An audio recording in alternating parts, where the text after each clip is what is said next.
Are you feeling like you're starting from zero? Maybe you're at a stage later in life, over 40, and you have no savings and you don't have anything invested. All you have is your income. Is that you?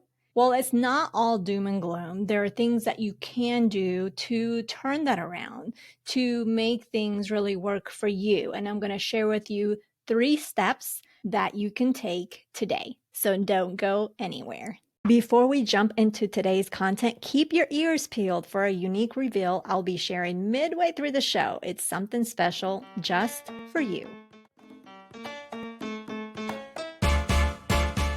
Bienvenida to Her Dinero Matters, the podcast helping Latinas have increased confidence and control over their finances. I am Jen Hemphill, and over the years, I've been on a mission to empower countless of women like you through this podcast and through my financial counseling services. Now, my expertise isn't just a result of my own life experiences or a few Google searches. I also became an accredited financial counselor that helps me serve you at a higher standard.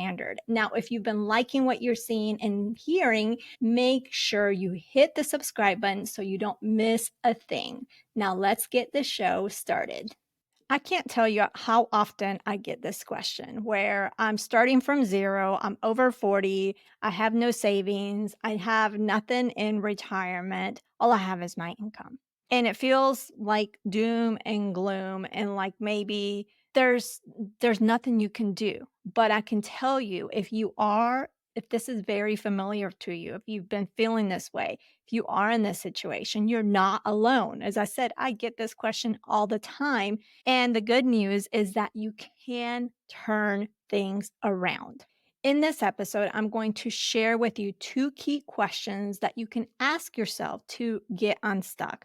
I'm also going to share with you and clarify some confusion that there is around emergency funds, as well as I'm going to share with you just a simple high level overview of a system that you can implement to manage your finances in an easier way.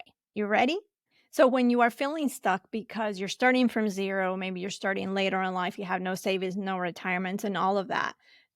There's 2 key questions that you want to ask yourself. Number one, and I encourage you when you ask yourself these questions to write the answers down in a journal, in a notebook, because with a journal and or a notebook, when you write it down, you're going to get a lot more clarity than if you ask yourself and as in your mind. Okay. So one of the key questions is, why are you feeling stuck? What is it about the situation that you're feeling stuck? So again, write whatever comes to your mind. You don't need to judge it. Just whatever comes to your mind, write it down. And it may be that you're feeling stuck because of some mistakes that you made or some choices that you made and you're feeling that maybe you're not going to recover or that it's too late or you don't know if it's anything that you can fix, or maybe you're worried about not having enough for retirement. There's so many reasons that there could be that are lingering in your mind in terms of why you are feeling stuck. So when you do that, and it's really important to one, address this and understand what it is that is lingering in your mind, because when you have these thoughts that are negative, that don't serve you, that are lingering in your mind, it doesn't matter how smart you are, how confident you are. It doesn't matter any of those things because it's going to slow you down. It's going to keep you stuck at where you're at. So definitely address, why is it that you're feeling stuck? All right. So that's number one. Number two, you want to know what you want to achieve. I know that sounds like, well, of course. Well, sometimes we don't address it. Sometimes we don't write it down. Sometimes we just think about it and we think we know what we want to achieve. And we have a general idea, but then we don't know how to go about it. So, writing down what you want to achieve and how this how achieving this would change your life. I guess it's a twofold question. What do you want to achieve and how would achieving this change your life? All right. And again, take some time, take 5 minutes to jot some thoughts down. Don't judge them, write them in a journal, and you are going to get clarity. Then from there, so those are the two key questions. Because once you have those answers from those two key questions, you can work backwards to formulate a plan, to formulate goals. You see what where I'm getting to? And when you work backwards to create this, you don't want to just create long-term goals. You want to make sure you create some goals that you are able to reach quickly, because once you create some goals that are very short term and you are able to reach them quickly, you succeed.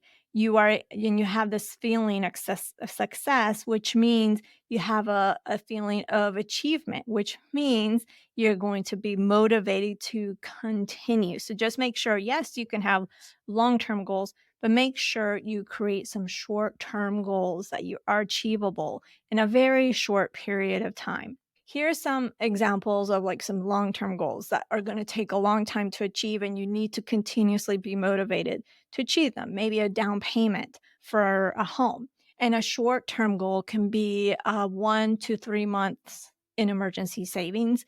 And then just a quick goal, which is really where I want you to start with, is maybe set up a Roth RIA, or a goal to save $100, or setting up your 401k at work that you haven't done anything with if you have that benefit. So, those are some quick goals that you can achieve right away, have success, and you can go towards the next one. So, again, I'm not a yes, you can have those long-term goals, but I'm a bigger fan of having those quick achievable goals. And what are those going to be for you? So, having said that, to get to this place, you need to ask, why are you stuck? The two key questions. What's keeping you stuck? And number two is, what do you want? What do you want to achieve? And how would that change your life right now? All right. So that's number one. Now, the second thing that I wanted to talk about is that I get questions around our emergency funds, because we hear that we need to have 3 to 6 months, or sometimes even in the pandemic, we heard a year of your expenses saved up. And I see that there's not clarity that you have to have 3 to 6 months, and some people are overwhelmed by that, or they just don't know how to determine how many months, or not how many months, how much that would be, that monthly number would be to work from. Before I get into that, to determine what you need in terms of at a target amount, because sometimes that 3 to 6 months is just, well, not sometimes, that 3 to 6 months guideline is just what it says, a guideline. And some, depending on your household, you may need more or you may need less. So you want to address some considerations. One is your job stability.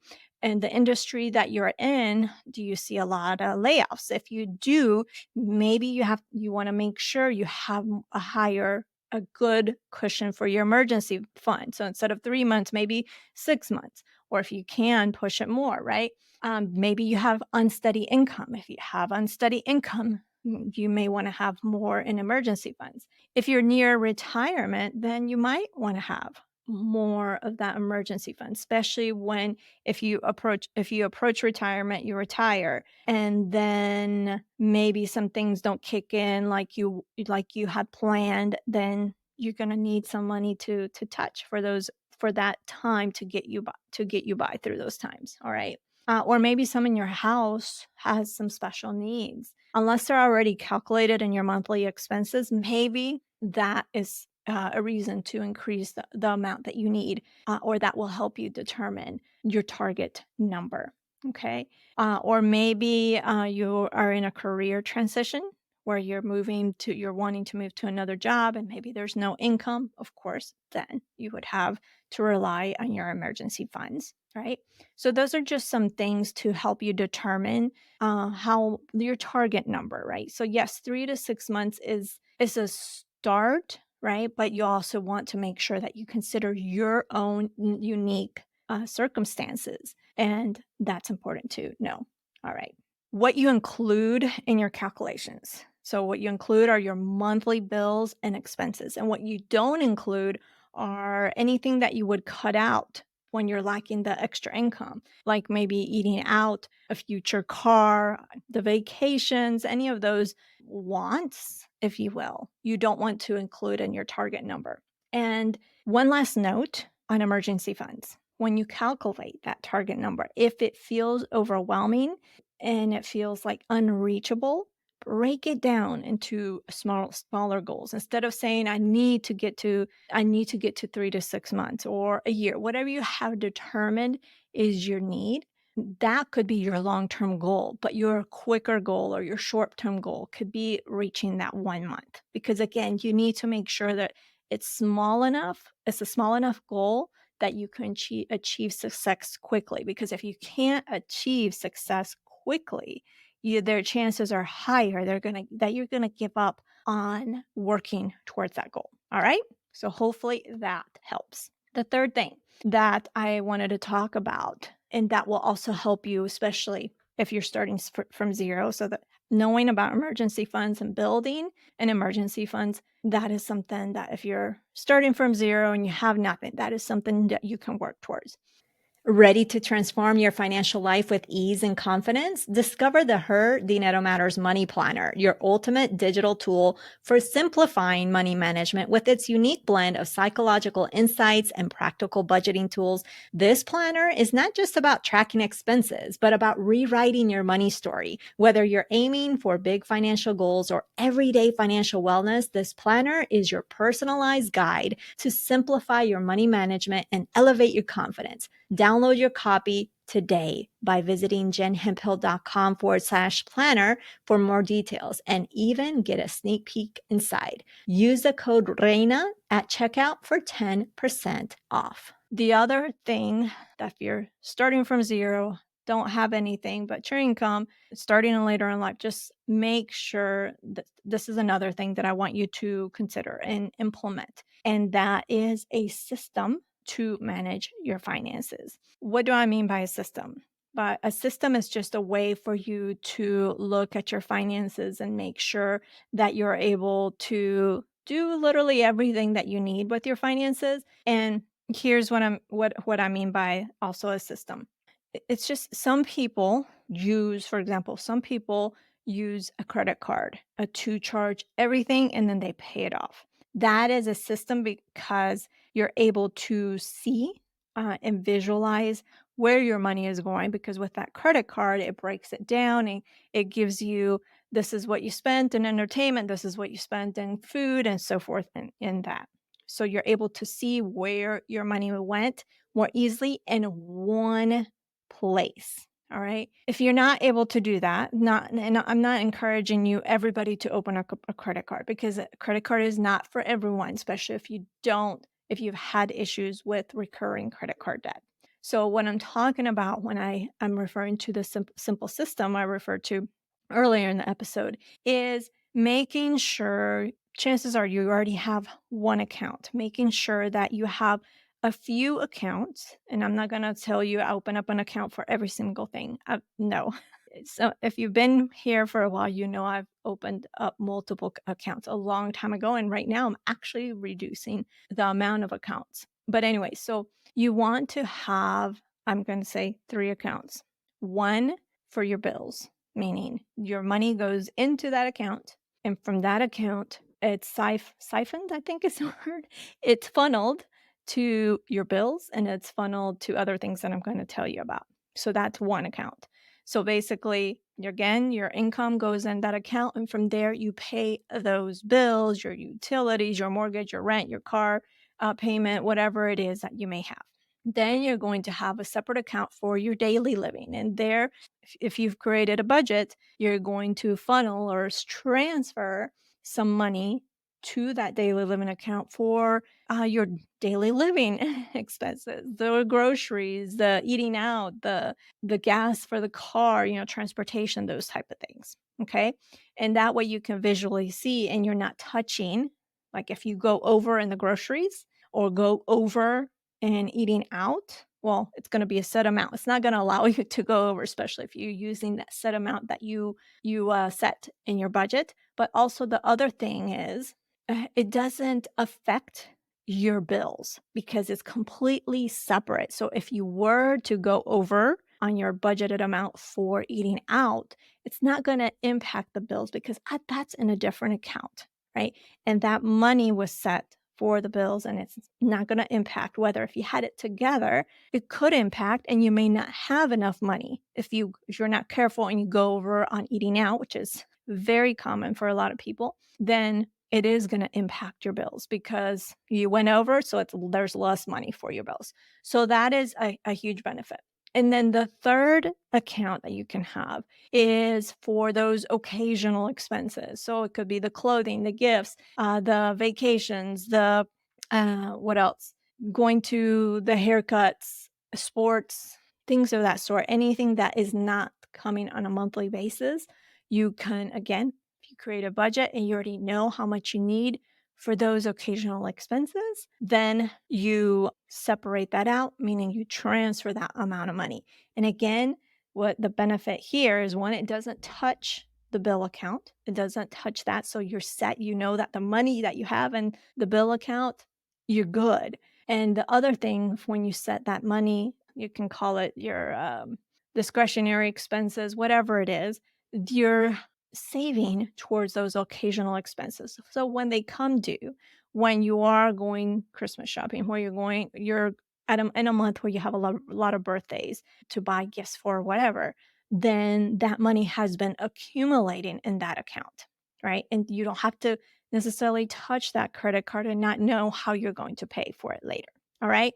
So that's just a simple system to manage your finances. And again, that allows you to one, visualize easier what money is for what. Two, it has some preventative measures when it comes to your normal bills. And that again is if you go over in one, you're not going to be able to because that unless you actually move it. But it allows you to have those preventative measures of if you had it together and you went over on eating out, you're going to have less money for bills. But if you separate it, you're preventing that from happening. And number three, you're also going to be saving towards those occasional expenses. And so having that third account will allow you to do that. So when it comes to do those expenses, it's not impacting anything else.